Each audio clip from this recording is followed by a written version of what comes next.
Tema kita hari ini judulnya adalah ringkasan kitab Wahyu. Ini bagian yang pertama.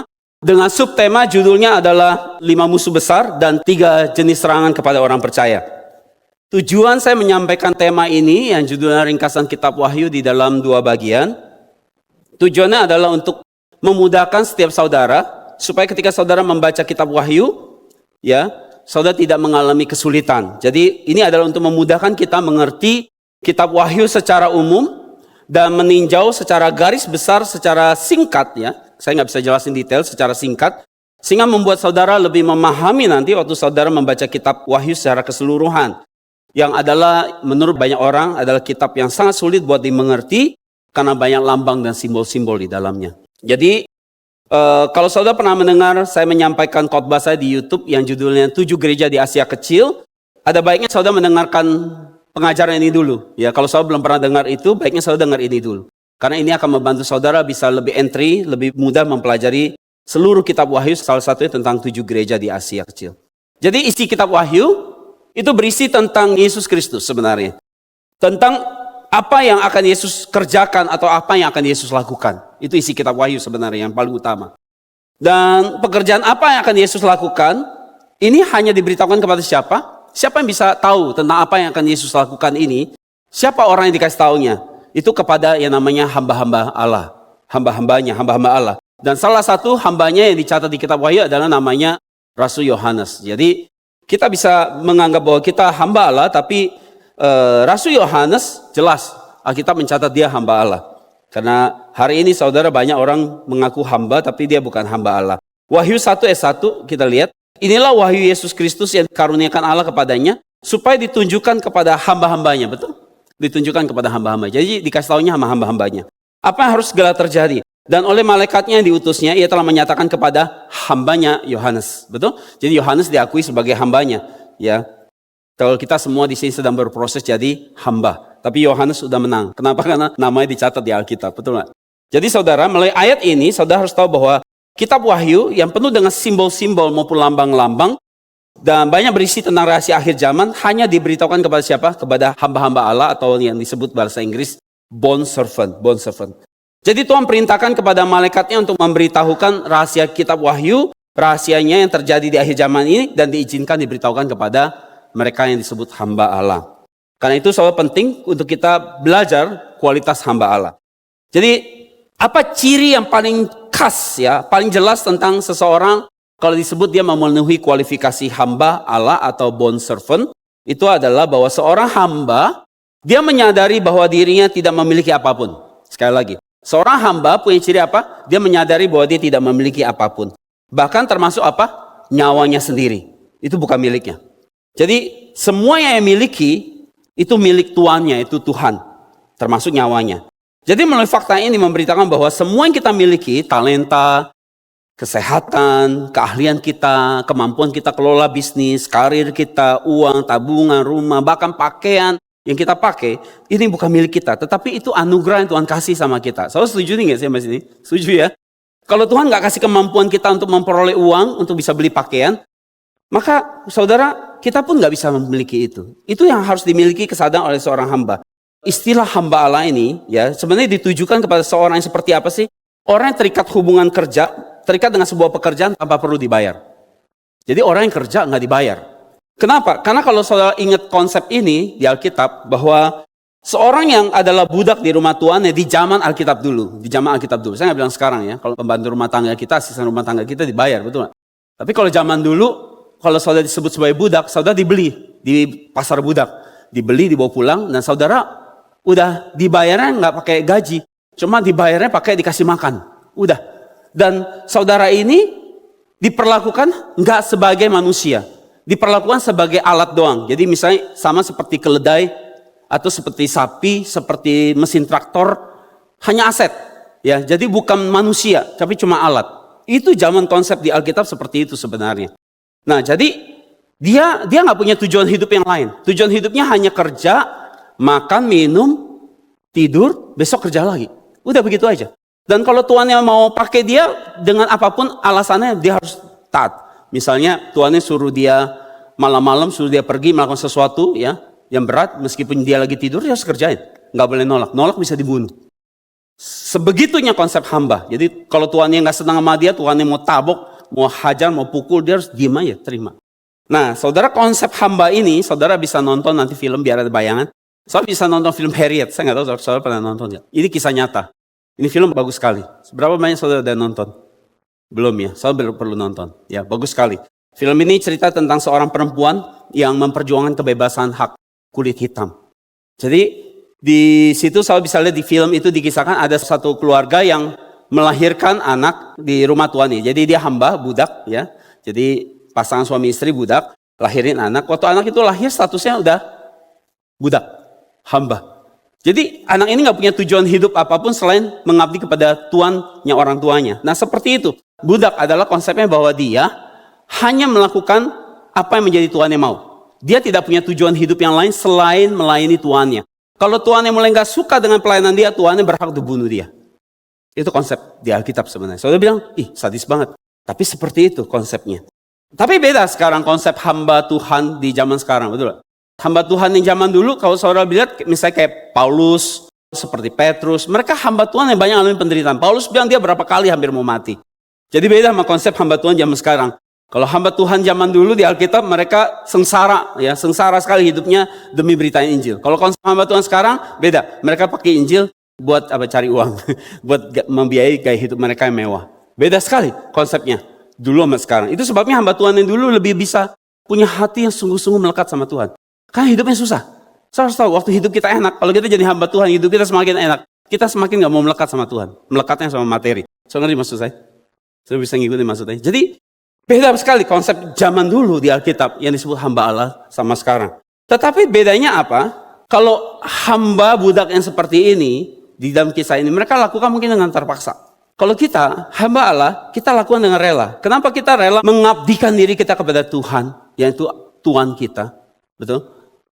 Kenapa kita rela mengabdikan diri kita? Kita rela melakukan apapun untuk kesenangan dia, seperti lagu yang tadi kita nyanyikan. Lord, I give you my heart, I give you my soul. Kenapa? Karena Tuhan sudah lebih dulu mati buat kita. Maka untuk membalas kebaikannya, kita menempatkan diri kita jadi hambanya. Untuk apa? Hidup ini hanya menyenangkan hatinya. Saya mengerti maksud saya? Jadi beda. Kalau dulu mungkin mereka bisa terpaksa. Tapi kita mau jadi hamba, merelakan diri kita jadi hamba. Saya mengerti maksudnya? Jadi itu bedanya. Jadi teladan hamba yang paling sejati, yang paling ideal, yang contoh buat kita adalah Yesus Kristus. Kenapa? Karena Yesus dia taat perintah Allah Bapa. Taat yang sangat sulit, yaitu disuruh untuk menyerahkan nyawanya. Dan dia taat sampai menyerahkan nyawanya sampai mati di kayu salib. Ini ada di Roma 6 ayat 16 dan 19. Oke, sekarang poin pertama besar, pengantar kitab Wahyu. Kata Wahyu sendiri dalam bahasa Yunani adalah apokalipsis. Itu artinya membuka selubung, membuka penutup. Atau menyatakan, menerangi sesuatu. Jadi, saudara sesuatu yang kalau ditutup ya. Misalnya tudung saji, kalau saya bayangin. Ya, saudara ke rumah teman saudara ada tudung saji. Tapi tudung saji kain. Saudara bisa lihat gak isi makanan dalamnya? Nggak bisa. Tapi kalau tudung saji bentuknya yang transparan bisa ya. Tapi ini kita bayangin tudung saji yang tertutup kain. Saudara nggak bisa tahu apa isinya. Jadi seperti itu. Jadi wahyu itu artinya apa? Mengangkat selubung, menyingkapkan, mengangkat selubungnya sehingga saudara bisa lihat, oh apa isinya dalamnya, apa isi di dalamnya. Jadi saudara, arti wahyu adalah apa? Menyingkapkan sesuatu yang sebelumnya tersembunyi. Itu arti wahyu. Jadi seperti di awal tadi saya katakan bahwa kitab Wahyu berisi tentang Yesus Kristus, maka kitab ini sedang menjelaskan sebenarnya, kalau saya pelajari kitab ini sedang menjelaskan tentang sifatnya Yesus, kepribadian Yesus dan pekerjaan apa yang akan dia lakukan. Nah saudara, banyak orang berkata bahwa kitab Wahyu itu sulit dimengerti dan memang itu benar. Betul gak? Saya setuju. Saya pernah baca kitab Wahyu semua? Sudah? Gampang mudah? Oh susah sekali. Memang susah sekali. Jadi ada 3 alasan kenapa kitab ini sulit dimengerti. 3 alasan utama. Yang pertama, kitab ini ditulis dengan banyak simbol dan lambang. Itu sebabnya susah dimengerti. Jika saudara membaca secara harfiah, saudara membacanya begitu, saudara tidak akan bisa memahami. Setelah membacanya, saya akan pikir ini kayak cerita dongeng atau cerita fantasi. Karena di dalamnya banyak berisi simbol dan lambang-lambang yang harus saudara pecahkan kunci jawabannya. Apa jawabannya? Sehingga saudara waktu saya baca, saya nggak bisa melihat secara mendalam, secara detail, seperti apa yang Tuhan harap saudara lihat. Yang kedua, saudara, Kendala yang kedua adalah bahwa saudara harus membedakan apakah peristiwa yang dia catat ini terjadi di alam alamiah, harfiah, atau terjadi di alam spiritual. Itu saudara harus bisa bedain. Di ayat mana yang bicara ini terjadi di alam alamiah, di ayat mana yang terjadi secara spiritual, dan di ayat yang mana terjadi di alam dua-duanya. Di alam alamiah dan alam spiritual. Yang ketiga, kitab Wahyu ini tidak ditulis dengan urutan kronologis. Nah, ini masalah lagi. Dia tidak ditulis dalam urutan kronologis. Misalnya, secara waktu dia berjalan, pasal 1, 2, 3, 4, 5, 6, sampai seterusnya, maka itu dia bergerak maju. Masa dia nggak seperti itu? Dia bisa dari 1, dia bergerak 2, 3, pasal berikutnya, dia bisa bergerak mundur lagi, secara waktu. Terus dia maju lagi, nanti dia mundur lagi. Maju lagi. Terus saja dia seperti itu. Dia maju, mundur, maju, mundur, maju, mundur. Nah, kalau saudara nggak bisa memahami ini, akan sangat kesulitan memahaminya. Dan ini akan saya jelaskan di bagian kedua. Arti kenapa dia maju mundur, maju mundur. Di part yang kedua saya akan jelaskan. Dan apa hubungannya. Ya, nanti saya akan jelaskan di minggu depan, saya akan jelaskan tentang tema ringkasan kitab Wahyu bagian kedua. Tapi subtemanya adalah bagaimana melihat hubungan antara 7 meterai, 7 sangkakala, dan 7 cawan. Pastikan saudara hadir, ini sangat penting. Karena ini akan membuat saudara semakin, semua yang saudara pahami selama ini tentang kitab Wahyu akan berubah total setelah mendengar penjelasan ini. Jadi saudara, ini jadi alasan, ya, ini jadi alasan kenapa kitab ini sulit, ya, untuk dimengerti. Dan kalau saya lihat di Wahyu 1 ayat 1, ya, ini pembuka kitab Wahyu, inilah Wahyu Yesus Kristus yang tadi kita sudah baca, ya. Dan kalau saya lihat di bagian yang dan oleh malaikatnya yang diutusnya yang telah menyatakan kepada hamba Yohanes. Dan kata menyatakan di sini dalam bahasa Yunani adalah semaino. Semaino artinya menunjukkan, menandakan atau mengkomunikasikan. Jadi jelas di sini bahwa Allah berkomunikasi dengan Rasul Yohanes memakai apa? Simbol dan lambang-lambang. Jadi semaino itu dari kata sema. Sema artinya apa? Tanda, cap atau petunjuk. Itu arti sema. Jadi dari kata semaino ini kita tahu bahwa Tuhan menyampaikan pesannya kepada Rasul Yohanes dengan simbol dan lambang-lambang. Oke. Sampai di sini saudara harus mengerti bahwa para teolog mengatakan bahwa kalau saudara baca Alkitab, saudara harus menafsirkan secara harfiah dulu. Baru tafsiran harfiah itu saudara, kalau saudara nggak ketemu artinya, baru saudara akan harus mencari makna simbolisnya. Oke? Itu secara umum Alkitab, kitab-kitab yang lain. Tetapi kitab Wahyu agak unik. Cara pendekatan untuk membacanya, itu berbeda. Saudara harus membacanya kebalikannya. Jadi waktu saya baca kitab Wahyu, saya harus menafsir arti simbolisnya dulu. Setelah saudara mengerti makna simbolisnya, baru saudara bisa berhasil menafsirkan apa makna harfiahnya. Itu caranya seperti itu. Jadi waktu saudara baca kitab Wahyu, ya, pertama-tama saudara harus membaca dengan berasumsi. Asumsi seperti ini. Semua yang saudara baca itu bersifat simbolis. Jadi contoh ya, kita lihat sekarang. Jadi saudara nggak boleh lihat itu harfiah. Saudara berasumsi ini kemungkinan simbolis.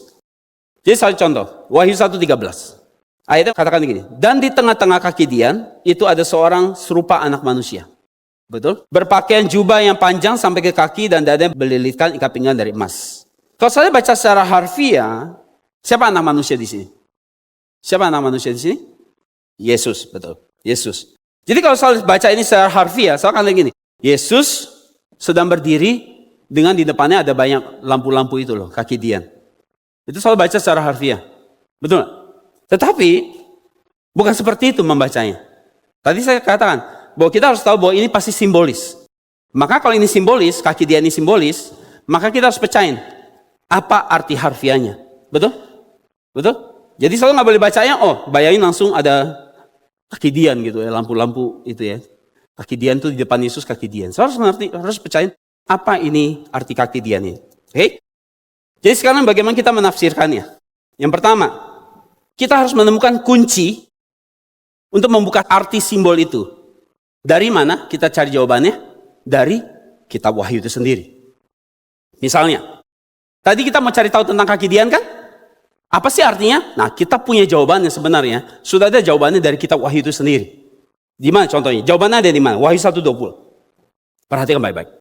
Dan rahasia ketujuh bintang yang telah kau lihat pada tangan kananku dan ketujuh kaki Dian emas. Ada kata kaki Dian di sini. Betul? Kaki Dian emas, ya. Ketujuh bintang itu ialah malaikat ketujuh jemaat dan ketujuh kaki Dian itu ialah apa? Ketujuh jemaat atau terjemahan lain ketujuh gereja.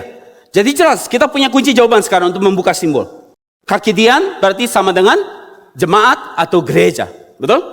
Nah, seperti itu caranya kita mencoba mengakses kitab Wahyu. Dan selain itu saudara, Kakidian juga punya simbol yang lain. Punya nama lainnya. Mari kita lihat Wahyu 11:4. Kitab Wahyu kasih tahu kita, dia punya nama yang lain. Wahyu 11:4. Mereka adalah kedua pohon zaitun. Dan apa? Kedua kaki Dian yang berdiri di hadapan Tuhan semesta alam. Jadi Wahyu 11 ayat 4 ini sedang cerita apa? Wahyu 11 ayat 4 ini sedang membahas tentang dua saksi. Jangan bingung, jangan stres, tenang aja. Ya, membahas dua saksi. Dua saksi. Di mana ayatnya dia bahas dua saksi? Ayat sebelumnya, Wahyu 11 ayat 3. Tadi kan ayat 4, ayat sebelumnya ayat 3. Dan aku memberi tugas kepada apa? Dua saksiku, supaya mereka bernubuat sambil berkabung. 1260 hari lamanya.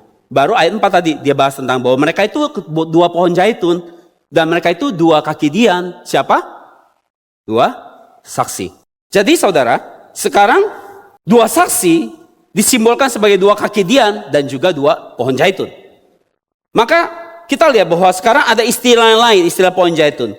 Bagaimana cara kita menerjemahkan kaki Dian yang tadi kita cari tahu jawabannya? Maka kita harus menerjemahkan kaki Dian itu dengan cara waktu kita menerjemahkan di pasal 1 tentang kaki Dian itu adalah bicara tentang jemaat atau gereja. Maka kita bisa simpulkan dia punya beberapa istilah. Soalnya gitu saya. Dua kaki Dian ternyata punya beberapa istilah. Yang pertama, dia adalah dua kaki Dian. Kemudian apa? Dua pohon zaitun. Kemudian apa? Dua saksi. Dan dia juga apa? Dua gereja atau dua jemaat.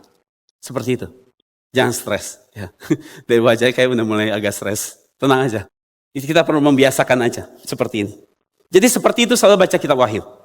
Ya, jadi saya harus cari simbolnya. Tahu waktu itu disampaikan kemungkinan isi simbol. Berarti saya harus pecahin apa makna harfiahnya.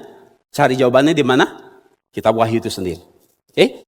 Tetapi saudara, selanjutnya ada tantangan lain. Ada kadang-kala simbol-simbol di Alkitab, kunci jawabannya, tafsirannya nggak tersedia di kitab Wahyu. Nggak ada di kitab Wahyu.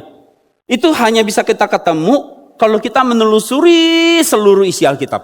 Baru kita bisa tahu, oh ini jawabannya, kunci jawabannya ini artinya. Arti simbol ini. Misalnya contoh gini. Waktu kita baca Wahyu 13 ayat 1 dibilang gini.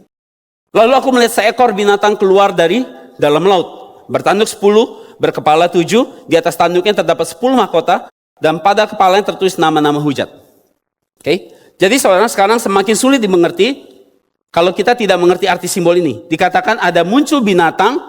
Dan digambarkan binatang ini rupanya seperti film-film kartun atau film-film monster yang kita nonton. Betul? Ya kan? Nah saudara, kalau saya cari jawabannya, siapa sih binatang ini? Ini kan simbol, betul nggak? Lambang. Siapa sih binatang ini? Kalau saya cari jawabannya kitab Wahyu, saya nggak akan ketemu jawabannya. Karena nggak ada di situ.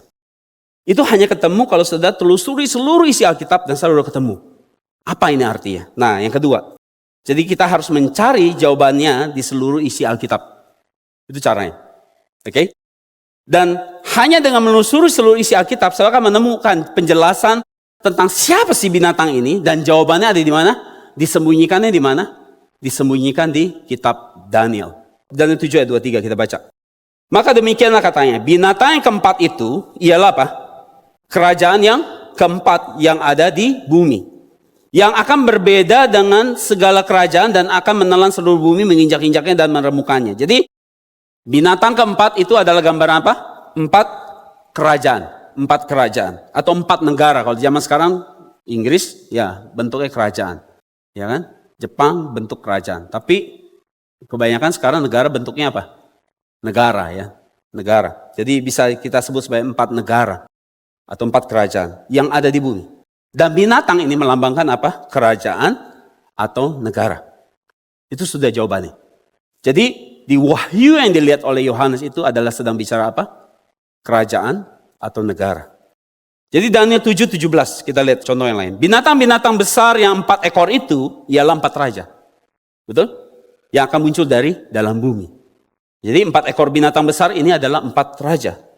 Maka binatang di kitab Wahyu yang tadi sempat kita baca adalah simbol dari kerajaan atau negara. Jadi kitab Daniel sudah memberitakan bahwa binatang ini adalah kerajaan atau negara. yang sangat kuat berpengaruh, dan dia adalah bisa kerajaan atau bisa negara di zaman sekarang, atau presiden namanya sekarang. Kalau dulu banyak namanya raja, kalau sekarang namanya presiden, yang akan muncul dan punya pengaruh yang sangat kuat, dan dia, negara ini atau presiden ini hidup di dalam dosa. Seperti ini menerjemahkannya. Maka kembali ke Wahyu 13, kalau dikatakan ada seekor binatang keluar dari laut, maka kita bisa pastikan bahwa itu sedang menjelaskan tentang sebuah negara, atau kerajaan, atau raja, atau presiden yang akan muncul. Jadi saudara, semakin jelas bahwa kita harus berhati-hati menafsirkan Alkitab, bahwa ada hal-hal yang paling mendasar waktu kita menafsirkan Alkitab, bahwa prinsipnya Alkitab harus ditafsir oleh Alkitab itu sendiri. Dan prinsip pendekatan Alkitab menjawab Alkitab ini telah dipraktekkan sejak gereja mula-mula sebenarnya. Dan itu diwariskan kembali kepada kita, dilestarikan oleh gereja kita. Jadi saudara lupakan kalau ada orang bilang, wah saya baca ayat ini dan ini menurut pendapat saya, nggak perlu tanya pendapat dia kok. Nggak perlu. Alkitab aja apa ngomong apa. Jawabannya apa. Nggak perlu tafsir. Menurut pendapat saya, itu udah lupakan kalau ngomong seperti itu. Karena semua harus ada dasar Alkitabnya. Dan prinsip Alkitab jawab Alkitab. Ini bukan memakai tafsir atau pandangan manusia. Itu yang benar cara membaca Alkitab. Karena Alkitab sudah menyediakan kunci jawabannya sebenarnya. Tinggal kita bisa ketemu atau enggak aja. Itu. Yang kedua, tujuan utama kitab Wahyu diberikan. Kenapa sih kitab Wahyu diberikan? Kalau kita dulu tahu kitab Wahyu itu kayaknya serem ya. Bener gak? Isinya serem-serem. Tapi semua bukan itu tujuannya. Jadi siapa penulis kitab Wahyu? Rasul Yohanes. Tulisnya di mana? Di Pulau Patmos. Kapan dia tulisnya? Itu sekitar tahun 95 Masehi. Sekitar tahun 95 Masehi. Berarti kira-kira sudah 2000 tahun yang lalu. Untuk siapa kitab Wahyu ini ditulis? Banyak orang pikir bahwa kitab Wahyu ditulis buat orang yang hidup di akhir zaman. Seperti itu orang pikirnya.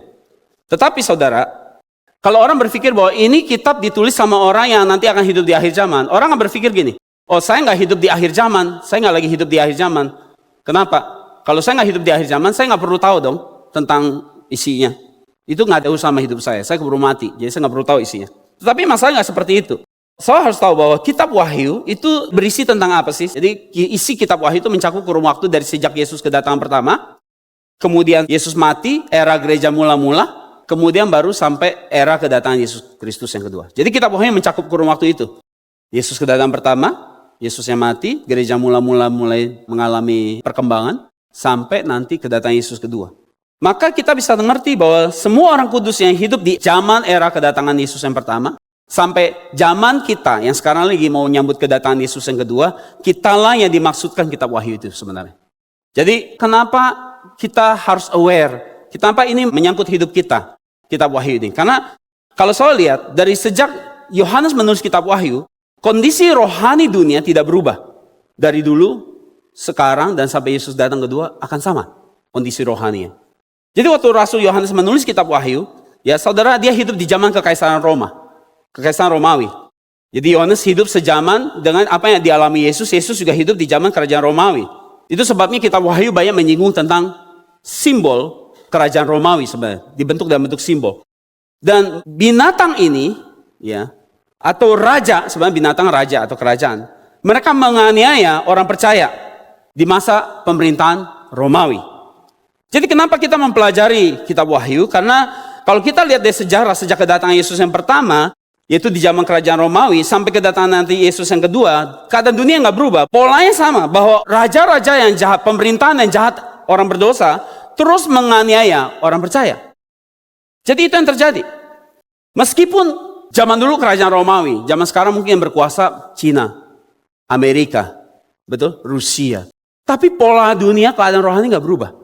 Bahwa ada hal-hal yang terjadi bahwa orang-orang percaya akan tetap dianiaya. Saya bisa lihat di Cina hari ini. Penganiayaan besar terjadi kepada orang-orang Kristen. Jadi saya lihat bahwa kondisi dunia, keadaan dunia tidak berubah. Bahwa kelakuan dan kerohanian manusia tetap sama dari dulu sampai zaman modern ini. Seperti apa zaman yang kita tinggali hari ini? Bahwa dari sejak zaman Yesus maupun zaman sekarang, kita tinggal di dunia yang hari ini melawan Tuhan. Bahwa kita hidup di dalam kondisi dunia yang tujuan utama hidupnya apa? Uang. Fokus hidupnya apa? Uang, kekuasaan, popularitas, mengejar kenikmatan dunia. Nggak berubah. Dari dulu, sekarang maupun sampai Yesus mau datang sama. Kondisi dunia sama. Aniaya pun tetap sama. Kita akan tetap mengalami aniaya. Di zaman dulu Romawi. Di zaman sekarang mungkin beda lagi. Mungkin kita nggak dianiaya secara fisik, mungkin belum. Kalau di negara-negara seperti di Suriah, orang Kristen sudah dibunuh. Mungkin saudara belum ngalamin itu. Tapi paling tidak saudara mengalami aniaya verbal. Misalnya orang bilang saudara terlalu fanatik. Ya, saudara mungkin dicap terlalu, ya ngapain sih belajar Alkitab, itu cuma buat pendeta. Macam-macam lah. Ya. Jadi saudara, mungkin saudara tidak mengalami aniaya fisik, tapi saudara dianiaya secara verbal. Saudara ditertawakan, dicemooh sama teman saudara. Udahlah, nggak usah mikir yang aneh-aneh deh, udah fokus cari duit aja lah. Itu aniaya. Jadi saudara, tujuan utama kitab Wahyu itu apa sih sebenarnya? Untuk memberikan penghiburan dan pengharapan bagi orang percaya di tengah aniaya dan kesusahan besar. Sekali lagi, jadi tujuan untuk memberi penghiburan sebenarnya, pengharapan. Soalnya, tapi saya baca yang ngeri banget. Tapi sebenarnya bukan itu tujuan. Tujuan untuk memberikan penghiburan dan pengharapan bagi saudara di tengah aniaya yang sedang terjadi atas dunia dan kesusahan besar. Nanti kita akan belajar nanti di bagian keduanya. Jadi penghiburannya apa? Penghiburannya apa? Kalau saya tadi lihat ayat yang kita baca, dikatakan bahwa Yesus berdiri di tengah-tengah kaki Dian. Betul? Tadi ayat yang kita baca, betul? Yesus berdiri di tengah-tengah kaki Dian. Jadi Yesus ada di tengah-tengah kaki Dian. Dan kaki Dian adalah simbol apa? Gereja. Jadi ini salah satu bentuk pengharapannya. Bahwa meski saudara mengalami aniaya dan penolakan atas dunia ini karena saudara jadi pengikut Yesus, Yesus tidak pernah tinggalkan saudara. Yesus selalu ada bersama-sama saudara. Di dalam setiap aniaya penderitaan saudara alami. Sampai kapan? Sampai Yesus datang kedua kali. Dia akan terus menemani saudara. Jadi dengan disimbolkan Yesus berdiri di tengah-tengah kaki Dian, ini menjelaskan bahwa Yesus akan menemani saudara menghadapi setiap aniaya. Saya tahu bahwa kita sedang mau memasuki masa kesusahan besar. 7 tahun. Ada 7 tahun masa kesusahan besar. Susah sekali. Belum pernah ada kesusahan sehebat itu. Dan 7 tahun masa ini saudara, Yesus akan menemani saudara supaya saudara bisa menang, keluar, lolos, luput dari ujian kesusahan besar. Jadi itu sebabnya kenapa kita harus percaya bahwa ini adalah salah satu firman pengharapan. Bahwa Yesus akan selalu menemani kita. Saya tahu kaki Dian itu adalah seperti lampu. Dia ada seperti apinya, bentuk apinya seperti itu apinya. Dan api itu menggambarkan apa? Sumbu api itu menggambarkan apa? Sumbu api itu menggambarkan rohnya kita, roh orang kudus. Jadi Tuhan dengan Yesus berdiri di tengah-tengah kita, berarti Yesus yang jagain api kita. Supaya apa? Jangan padam. Jadi Yesus jagain kita supaya roh kita apa? Tidak padam. Waktu roh kita mau padam, Yesus jagain supaya rohnya tetap menyala. Itu maksudnya. Itu pemeliharaan, itu namanya janji, pengharapan dan penghiburan. Jadi Yesus akan pelihara roh kita setiap hari, setiap kita satu persatu. Yesus akan pelihara roh kita supaya tetap apa? Menyala. Apakah saudara bisa berkata amin buat fakta ini? Amin. Jadi saudara, meski hari ini ada hal-hal yang menakutkan terjadi atas hidup saudara. Masalah, kabar yang tidak menyenangkan. Ataupun nanti meski saudara akan mendengar kabar perang, bencana alam. Itu masuk sebagai tanda-tanda akhir zaman. Percayalah bahwa Tuhan Yesus tidak pernah meninggalkan siapapun di antara saudara. Ada amin? Amin. Jadi pada akhirnya saudara, kalau saudara nanti baca, pada akhirnya di kitab Wahyu sebenarnya ceritanya happy ending. Katakan happy ending. Ya, happy ending. So kalau nonton film udah seru, nonton 2 jam, jagoannya mati, itu gak seru. Betul gak? Tapi kalau saudara nonton film, akhirnya jagoannya menang. Kita bisa bilang itu happy ending. Jadi apapun yang terjadi pada gereja, apapun yang terjadi pada hidup saudara, ujung ceritanya adalah apa? Happy ending. Happy ending. Kenapa? Karena di akhir, di dalam setiap kisah dari kitab Wahyu nanti saya baca, selalu dikatakan nanti pada akhirnya Tuhan Yesus menang. Melalui apa? Melalui kita gerejanya. Kita pasti menang. Katakan kita pasti menang. Itu kesimpulan akhir dari kitab Wahyu sebenarnya. Itulah pengharapan dan penghiburan buat saudara. Apapun juga yang saudara alami, apapun kesulitan sedang saudara hadapi, seperti apapun pada akhirnya saudara akan menang bersama Yesus. Amin. Jadi ini yang jadi dasar pengharapan kita. Kita pasti menang. Kita pasti menang. Jemaat kudus Tuhan pasti menang. Jadi saudara jika bicara menang, maka ada artinya ada perang. Betul? Saudara harus menang, berarti ada peperangan. Sesuai subtema kita, saya janjikan ini sesuai subtema kita, maka saya akan jelaskan. Di dalam kitab Wahyu, saudara akan menemukan ada perang yang harus saudara hadapi. untuk saudara bisa menang. Ada perang. Jadi di kitab Wahyu saudara akan menemukan ada 5 musuh besar saudara. Berapa banyak?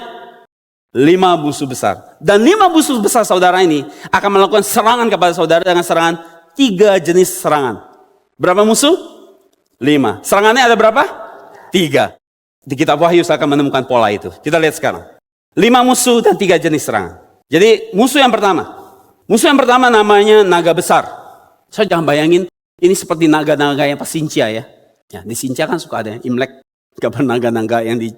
Ya kalau kita lagi mau Sincia itu naga-naga keluar tuh gambar-gambarnya atau... Tapi sebenarnya itu mengambil simbol itu. Saya harus tahu itu. Itu tidak kebetulan. Mereka mengambil simbol itu. Tapi itu bukan simbol yang baik. Leong itu sebenarnya. Itu simbol gambar naga besar. Jadi naga besar ini bukan makhluk yang bisa lihat dengan mata fisik. Tapi Alkitab menjelaskan dia bentuknya seperti naga yang besar, merah padam. Dan itu adalah makhluk rohani. Nggak bisa dilihat dengan kasat mata. Oke. Nanti saya akan jelaskan bahwa musuh-musuh ini saudara mungkin nggak sadar. Dia ada di dekat saudara. Sekeliling saudara. Cuma saudara nggak sadar. Dia ada bekerja di dekat saudara. Ayatnya di mana? Wahyu 12 ayat 9. Dan naga besar itu, nama lainnya siapa? Si ular tua. Yang disebut namanya sebenarnya dia siapa? Iblis atau Satan. Yang menyesatkan seluruh dunia dilemparkan ke bawah. Ia dilemparkan ke bumi bersama-sama dengan malaikat-malaikatnya. Jadi siapakah naga besar ini?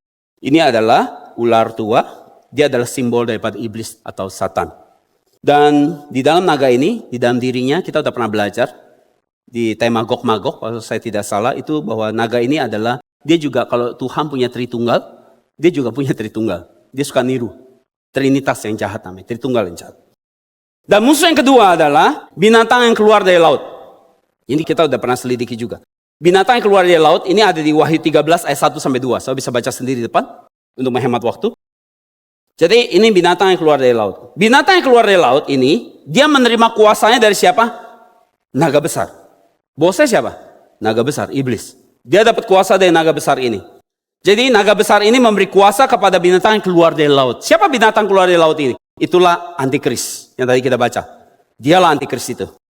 Yang ketiga adalah binatang yang keluar dari bumi. Keluarnya dari bumi.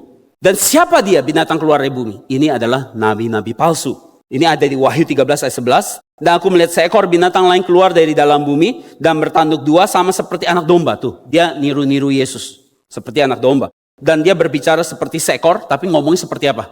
Naga, bose. Jadi dia nampak seperti anak domba. Ya, dia coba niru Yesus.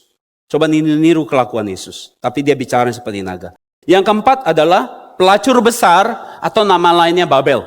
Babel adalah simbol dunia ini. Dunia kita hidup ini simbolnya dinamakan sebagai Babel. Babel sama masih ingat Babel? Peristiwa menara Babel. Mereka mau bangun menara yang tinggi untuk lawan Tuhan. Mereka bilang mereka nggak butuh Tuhan. Asal kita bisa bangun menara yang tinggi sampai ke langit. Dengan kemampuan harus kita semua bisa kompak. Kita semua bisa kompak. Kita bisa bangun menara tinggi ke langit. Jadi Tuhan mau kirim air bah. Kita akan baik-baik aja. Kita nggak butuh Tuhan. Dan Tuhan marah dan Tuhan kacaukan mereka. Hancurkan mereka. Sehingga mereka tidak bisa bangun menara sampai ke langit. Jadi saudara, Babel ini disebut nama lain ada pelacur besar. Ibu dari semua pelacur. Pelacur artinya apa? Adalah orang yang bisa tidur dengan siapa aja yang bisa bayar dia. Betul? Pelacur, dia tidak perlu ikatan pernikahan. Asal dibayar, dia akan tidur sama siapapun. Ini artinya apa? Ini artinya apa? Bahwa ibu dari semua pelacur ini artinya apa jadinya? Ibu dari seluruh sistem dunia. Jadi ini gambaran sistem dunia yang berfokus kepada penyembahan berhala. Apa berhalanya? Uang, kekuasaan, popularitas, dan perjinahan spiritual. Perjinahan spiritual apa? Melawan Tuhan. Menolak eksistensi Tuhan.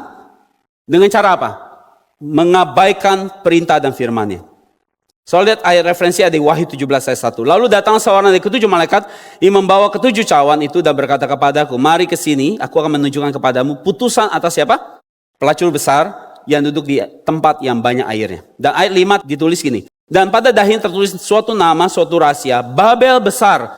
Ibu dari wanita-wanita pelacur dan dari kekejian bumi. Jadi Babel, dia dikatakan sebagai ibu dari para pelacur. Saudara jangan bayangin pelacur ini pelacur yang saudara di tempat prostitusi. Bukan itu. Jadi siapa para pelacur ini?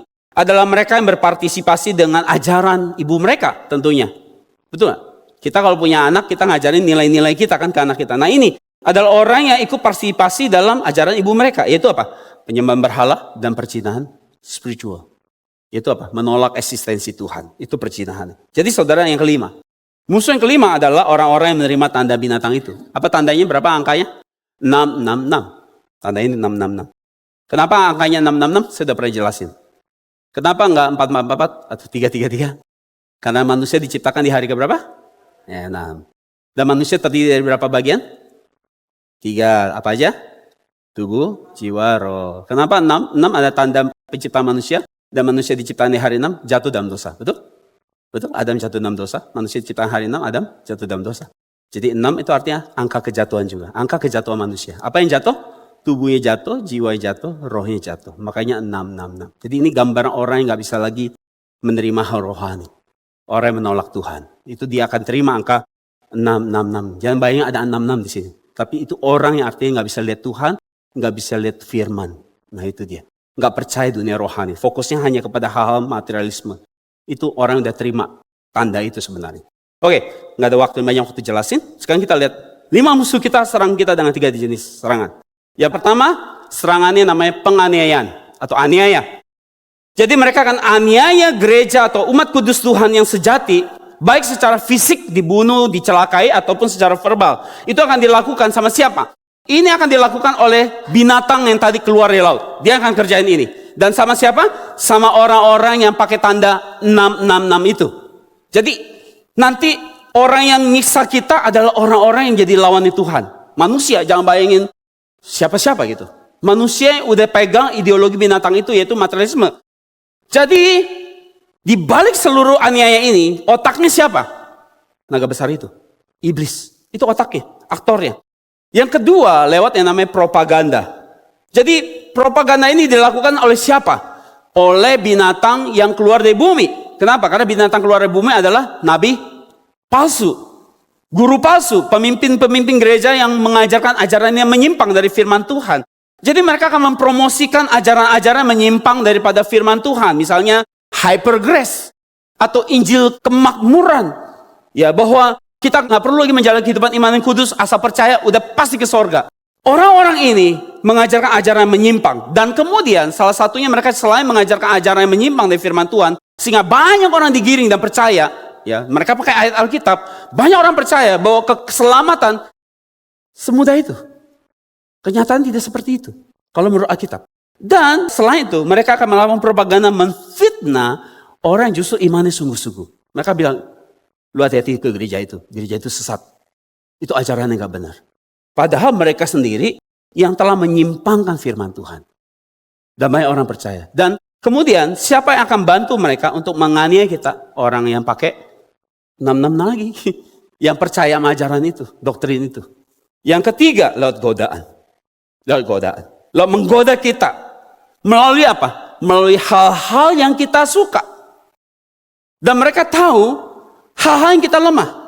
Dan ada 3 jenis godaan. Itu harta, tata, kita sudah tahu ini. Ya, sering istilah ini kan. Harta, tata, wanita, atau pria. Jadi, saya lihat deh, dunia kita hidup. Kalau kita keluar ke dunia, apa yang mereka ngomongin? Uang, duit. Gimana making money? Betul. Kalau enggak, kita nonton di film cerita. Ya, CEO yang lagi, ya kan. Tapi saya tahu di Cina udah dilarang.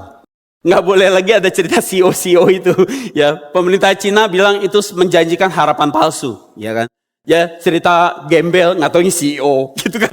Ya, tapi orang suka loh nonton itu. Cerita tentang orang dulu sebenarnya bukan siapa-siapa, dipandang remeh, rendah, nggak tahu dia seorang CEO, ya kan. Di Cina banyak banget drama short itu kan. CEO yang dulu tukang sapu jalanan, nggak tahu seorang CEO datang dengan jemputan mobil limo yang begitu luar biasa. Dan orang seneng.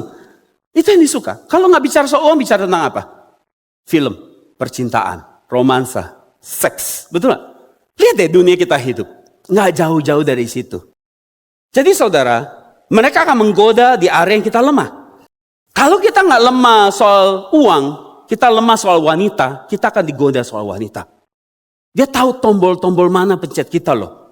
Tahu. Kan dia nggak kelihatan, tapi dia kan liatin saudara terus. Saudara nanti ke pasar, dia ikutin.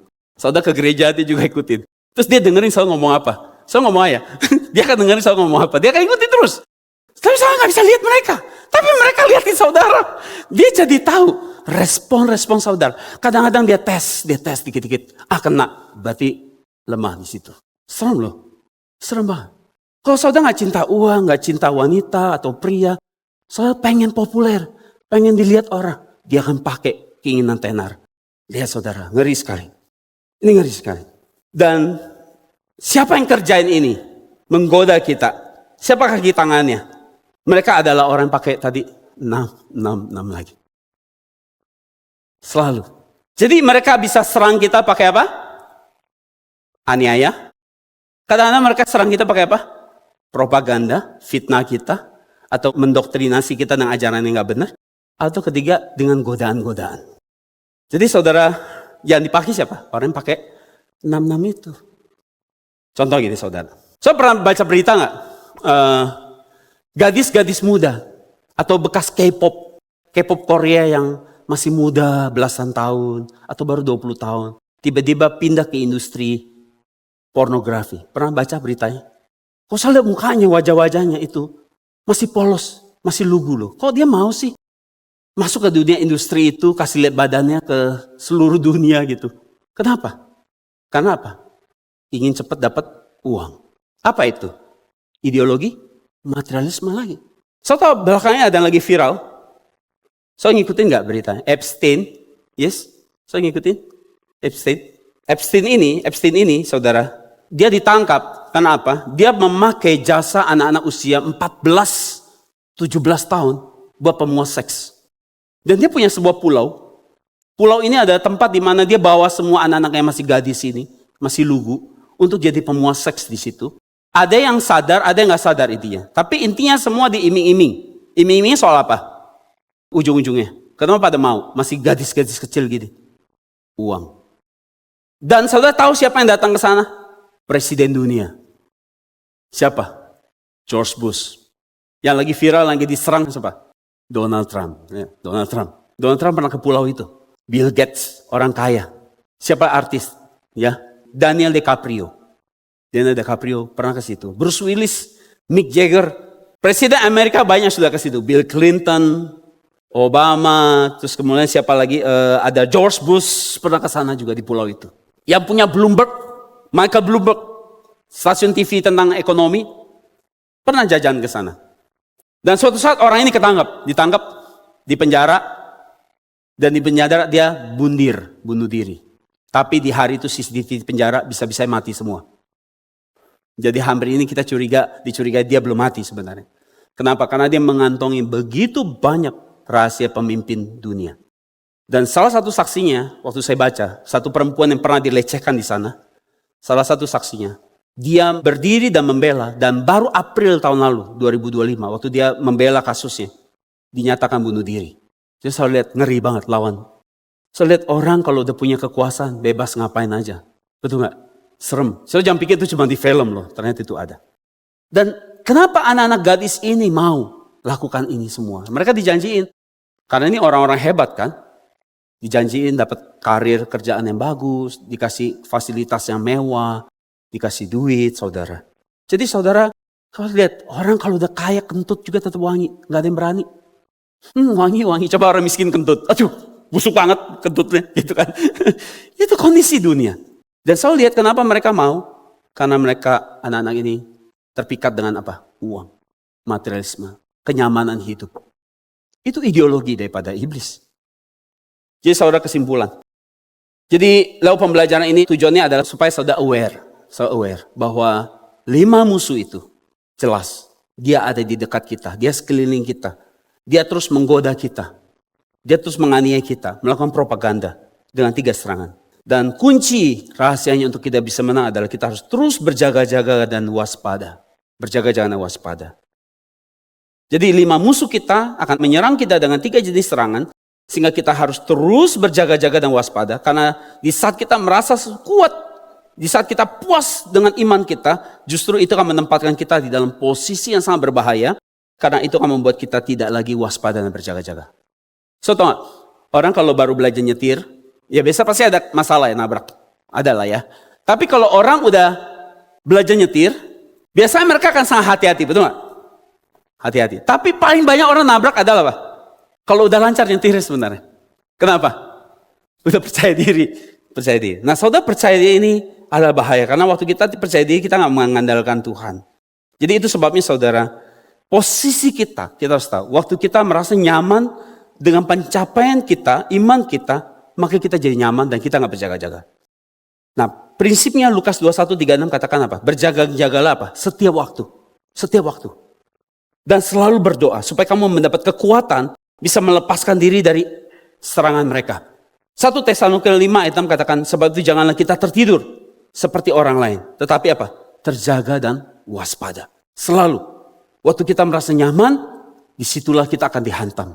1 Korintus 10:12 katakan bahwa biarlah waktu kita menyangka kita teguh, di situ kita harus berjaga dan waspada. Jadi waktu kita nyaman, mereka tahu itu waktu yang tepat posisi untuk attack kita, nyerang kita, jatuhkan kita. Itu sebab saudara, ini PR buat kita setiap hari. Mari, mulai hari ini kita selalu berjaga-jaga dan waspada di dalam firman dan di dalam doa. Jangan jauhkan diri kita dengan firman dan terus berdoa. Karena kapan aja mereka mencari kesempatan di mana kita lemah.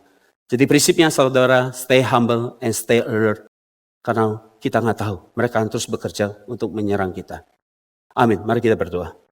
Bapak, kami bersyukur buat firman hari ini yang mengingatkan kami bahwa kami punya 5 musuh yang terus aktif bekerja menyerang kami dengan 3 jenis serangan. Bapak, tolong kami supaya kami terus memiliki hati hamba yang hari ini terus berjaga-jaga menantikan Tuhan, meminta perlindungan pertolongan Tuhan supaya bagi kami diluputkan. Bapak, kami tahu kami mudah sekali jatuh, lemah, karena setiap kami belum ada yang sempurna. Sebab itu setiap kelemahan kami bisa dipakai untuk menjatuhkan kami, membawa kami menjauh dari Tuhan.